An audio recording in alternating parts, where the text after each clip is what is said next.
ఓం సాయిరామ్. సాయి భక్తులందరికీ నమస్కారం అండి. అందరూ ఎలా ఉన్నారు ఫ్రెండ్స్?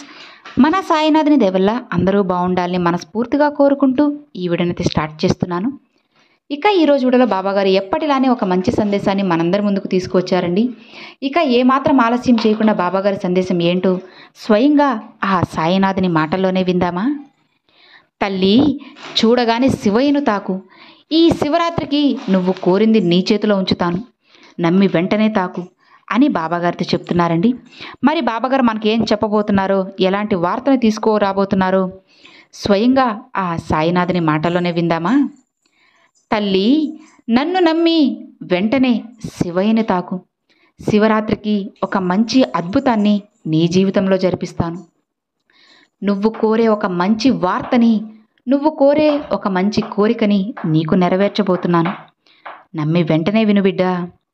నీకు ఎప్పుడైనా కష్టం వస్తే అస్సలు భయపడకు. సాయి అని నన్ను ఒక్కసారి తలుచుకో. నీకు సాయం చేయడానికి నీ సాయి లేరు అని నువ్వు ఎందుకు మర్చిపోతున్నావో చెప్పు. దేనికి దిగులు పడకు. నీ బాబా ఎప్పుడూ నీకు తోడుగా ఉంటారు. భయం వేస్తే నన్ను నీ తండ్రిగా భావించి నా చెయ్యి పట్టుకోమ్మా.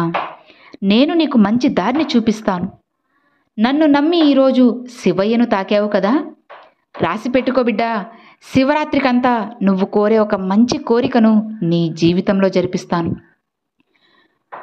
నా దారిలో నువ్వు నడిచావు అంటే తప్పకుండా నీకు విజయం వస్తుంది.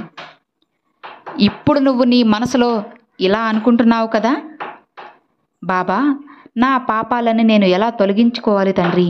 తెలిసో తెలియక చేసిన తప్పులను నన్ను మన్నించు బాబా. నేను ఎవరికి తెలిసి ఏ హాని చేయలేదు. నన్ను క్షమించి నా జీవితాన్ని మంచిగా మార్చండి అని అడుగుతున్నావు కదా. దిగులు పడకమ్మా. నీ కష్టాలు, సమస్యలు, కన్నీటిని అన్నిటినీ నాకు అప్పగించు. నేను అన్నీ తుడిచేస్తాను. నీకు మంచి దారిని కూడా నేను చూపిస్తానమ్మా. ఇప్పుడు నువ్వు నీ జీవితంలో ఎంత నమ్మకంగా ఉన్నా సరే నువ్వు విజయం సాధించలేకపోవడానికి కారణాలు చెబుతాను విను. అందులో మొదటిది, ముఖ్యమైనది ఏంటో తెలుసా? ఇతరులు నీ గురించి ఏమనుకుంటున్నారో అని ఆలోచిస్తున్నావు. ఎందుకు తల్లి? నీకు ఏది మంచిది అనిపిస్తే అదే చెయ్యి. జరిగిన దాన్నే తలుచుకుంటూ అక్కడే ఆగిపోకమ్మా. భవిష్యత్తు కోసం కష్టపడు. రేపటి కోసం కృషి చెయ్యి. ఖచ్చితంగా నీ కష్టం మంచి ఫలితాన్ని అందిస్తుంది. నీ లక్ష్యాన్ని చేరుకునేందుకు ప్రయత్నించమ్మా. అప్పుడే కదా నీ జీవితం నీకు అర్థమవుతుంది. నీ జీవితంలో కొన్ని విషయాలను పాఠాలుగా నేర్చుకో. ఓటమి అనేది గెలుపుకి పునాది అని తెలుసుకో బిడ్డా. చిక్కులు అని భయపడి వెనకడుగు అస్సలు వేయకు. కాలాన్ని నమ్ముకో. అన్నీ అవే మారుతాయి. కాలం నీకు ఒక మంచి గురువులా మారుతుంది. వెనకడుగు వేయకు బిడ్డా.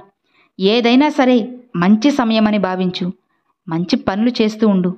తప్పకుండా నీకు విజయం వస్తుంది. నువ్వు చేసే ప్రయత్నాలన్నీ ఫలిస్తాయమ్మా. నమ్ము బిడ్డా. నువ్వు నన్ను నమ్మావు అంటే ఈ క్షణం నుంచి నీ జీవితం చాలా అద్భుతంగా మారుతుంది. ఏదైనా సరే తడబడుతూ నడవకు తల్లి. నమ్మకంతో అడుగు ముందుకు వెయ్యి. ఆ నమ్మకంతో నువ్వు వేసే మొదటి అడిగే నీ విజయానికి తొలిమెట్టుగా చేస్తాను. అర్థమైంది కదా? ఎప్పుడూ తడబడకు. దేనికి కూడా భయపడకు.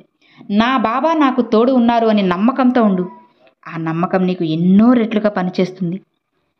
నువ్వు చేసే తప్పుని కూడా నువ్వు అంగీకరిస్తేనే కదా బిడ్డా నువ్వు అందులో విజయాన్ని సాధించగలవు. మనసుని ప్రశాంతంగా ఉంచుకో. ఈ లోకంలో ఏది కూడా శాశ్వతం కాదమ్మా. అలాంటప్పుడు నాకు అది జరగలేదు, ఇది జరగలేదు, నా బాబా నాకు ఏం చేయలేదు అని ఎందుకు బాధపడుతున్నావు చెప్పు. ఉన్న దాంట్లోనే సర్దుకొని ఆనందించు బిడ్డా. నీ బాధ్యతలను నువ్వే నిర్వర్తించు. నీ సామర్థ్యాన్ని బయటపెట్టు. తప్పకుండా నీ జీవితం మారుతుంది. జరిగేదంతా నీ మంచికే అని అనుకొని సంతోషపడమ్మా. దేని గురించి, ఎవరి గురించి కూడా ఎక్కువగా ఆలోచించకు. నీకు తోడుగా ఎవరు ఉన్నా లేకపోయినా సరే తప్పకుండా నేనుంటాను. నమ్మకంతో ఉండు. ఆఖరిగా ఒక్కటి చెప్తాను, గుర్తుంచుకో. ఇతరులకు నువ్వు నచ్చాలని ఏవేవో చేయకు. నువ్వు నువ్వుగానే ఉండు. నీలానే ఉండు. నేనున్నాను కదా. నీ ప్రతి సమస్య నాకు తెలుసమ్మా. ఇప్పుడు నీ మనసులో ఉన్న గందరగోళానికి అస్సలు అర్థం లేదు. దాన్ని తీసి బయటపడే బిడ్డా. నువ్వు చేయాలి అనుకున్నది మాత్రమే చెయ్యి. మంచి జరుగుతుంది అని నమ్ము. తప్పకుండా ఆ మంచే నీకు జరుగుతుంది. నీ బాబా చెప్పినట్లుగా శివరాత్రికంతా నీకు ఒక మంచి జరుగుతుంది. అందుకు తగ్గ పనులన్నీ నేను చేస్తున్నానమ్మా. అందుకు ఉదాహరణ చెప్పనా? ఇదిగో నన్ను నమ్మిన వెంటనే శివయ్యను తాకి నా ఈ సందేశాన్ని వింటున్నావు కదా. ఇక నీకైన పనులన్నీ ప్రారంభించేశాను. ఇక దేనికి దిగులు పడకు. నా ఆశీర్వాదంతో, ఆ పరమశివుని అనుగ్రహంతో నీకు అంతా శుభమే జరుగుతుంది. అంటూ ఉంటారు కదా తల్లి, శివుని ఆ అనుగ్రహం లేనిదే చీమైనా కుట్టదు అని. ఆ పరమశివుని పూర్తి ఆశీర్వాదం నీకు కలగాలి అంటే నమ్మకంతో ఏదైనా చేస్తూ ఉండు. ఆ పరమశివుని ఆశీర్వాదం నీకు తప్పకుండా లభిస్తుంది. ఇక ధైర్యంగా సంతోషంగా ఉండు తల్లి. నీ బాబా ఆశీర్వాదం అనుగ్రహం ఎప్పుడూ నీకు ఉంటాయి. ఇక ప్రశాంతంగా ఉండు అని బాబాగారితో చెప్తున్నారండి. చూశారు కదండి, ఈరోజు బాబాగారు పంపించిన ఈ మంచి సందేశం మీ అందరికీ నచ్చింది అని అనుకుంటున్నాను. నచ్చితే ఒక చిన్న లైక్ చేయండి, మరికొంతమంది సాయి భక్తులకు షేర్ చేయండి. ఫస్ట్గా మన ఛానల్ చూసేవాళ్ళు సబ్స్క్రైబ్ చేసి సపోర్ట్ చేయండి friends. Thanks for watching. Om Sairam.